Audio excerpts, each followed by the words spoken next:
Welcome back everybody. Time travel and Star Wars, do they go together? First of all, if you haven't caught up to the latest Star Wars Rebels episode, spoiler warning as we will be discussing events from the show, and I would highly encourage you all to watch the last 4 episodes of Rebels. Great stuff by Dave Filoni and his team. Okay, here we go. Palpatine has sent an excavation team to the Jedi Temple on Lothal, where we see a mural of the gods of Mortis, the father, the son, and the daughter. With Sabine's help, Ezra manages to unlock a portal that leads him to a world in between worlds. After entering and trying to find his bearings, we hear familiar voices from different time periods, including Yoda, Obi-Wan Kenobi, Qui-Gon Jinn, Ahsoka, and Kanan. Ezra eventually arrives to a portal where he sees the now famous battle between Vader and Ahsoka on Malachor. Back at the end of season 2 of Rebels, Ahsoka's fate was left open-ended. There was a brief image of her entering a pyramid-shaped doorway.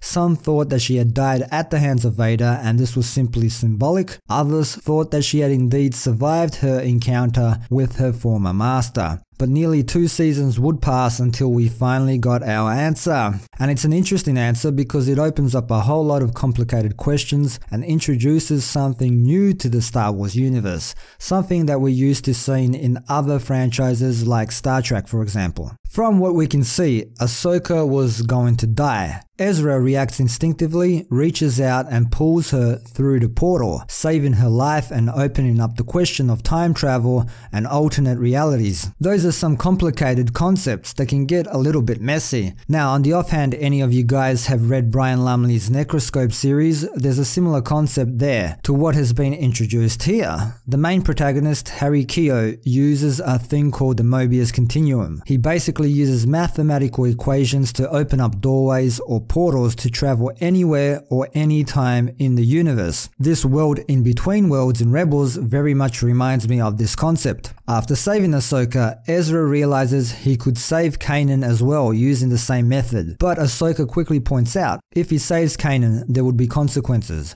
The rest of them probably would have died in that explosion, and he would be diminishing Kanan's sacrifice.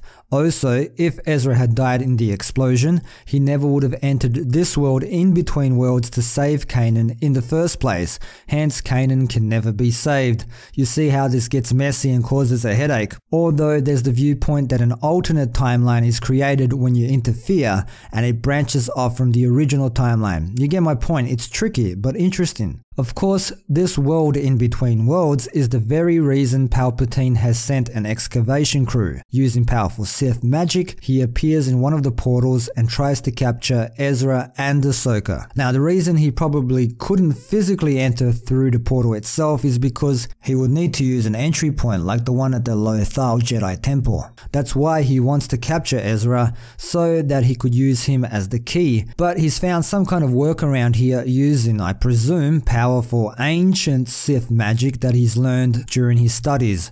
Of course, we'd have to ask Dave Filoni for the exact rules here that govern this plane of existence. So you can imagine why Palpatine would be interested in this. To travel anywhere or to any point of time, he would basically be unstoppable. For example, he would be able to travel back in time and learn even more ancient Sith secrets. Imagine gathering the combined knowledge from every Sith Lord that ever existed.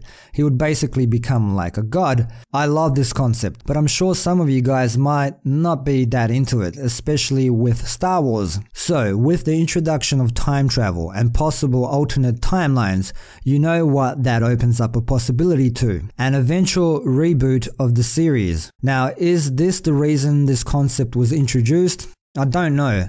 I think Dave Filoni most likely introduced it to perhaps solve the problem of Ezra not being around during the time of the original trilogy without actually killing his character off. I guess we'll find out soon enough with the finale of Star Wars Rebels just over the horizon.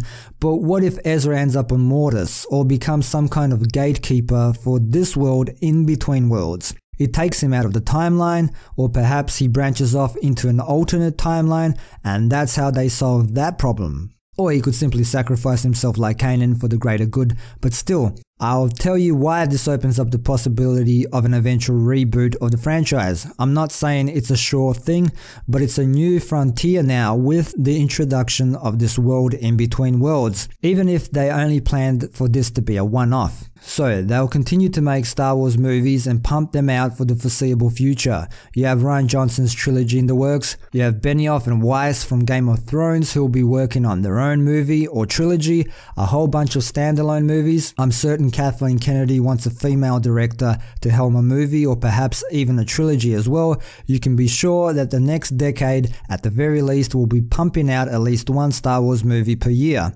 Obviously, they'll be trying to follow the Marvel formula. Why? Because the Marvel formula is a successful formula. But eventually, people will probably get burned out and interest will start to wane. The best thing to do then would be to take a break. Maybe 5 to 10 years go by and then they reboot the series. For instance, they retell the prequel era with Anakin, for example. I'm sure most of us can agree that even though the prequels had some great moments, there were also many things that could have been done a lot better. So just like a Batman or a Spider-Man, they retell Anakin's origin story. Maybe it's very similar, maybe it's way out there, but they revamp it for a modern audience. Now, of course, this might all depend on what George Lucas signed with Disney when he sold the franchise. For instance, he might have had a clause put in there that forbids them of ever messing with Anakin's origin story. He might have let them know that's off grounds. No, don't touch my Anakin. But we don't know, and they could just use the alternate timeline argument to bypass it. I'm sure their lawyers would find a way to circumvent it. So that's why I feel this world in between worlds has changed the Star Wars universe forever, even if it wasn't their intention. With the introduction of time travel and alternate timelines,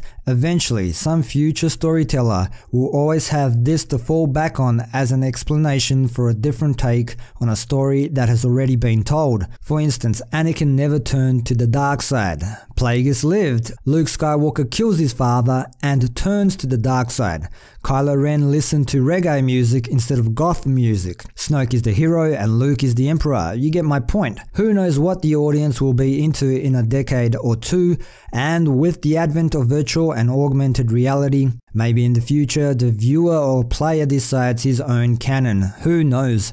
So that's my take on it. I'm actually pleasantly surprised with the Gods of Mortis making their way back into the story. It will be interesting to see what the next animated series is about and if they'll play a more prominent role in that one. So leave your thoughts down below. What did you think of the introduction of time travel and possibly alternate timelines in your Star Wars? What's the likelihood of an eventual reboot? If you are new here and enjoyed my rambling, hit that notification bell to stay updated with this channel for more of my ramblings. And don't forget to like, share, sub and all of that good stuff, and until next time, see yas.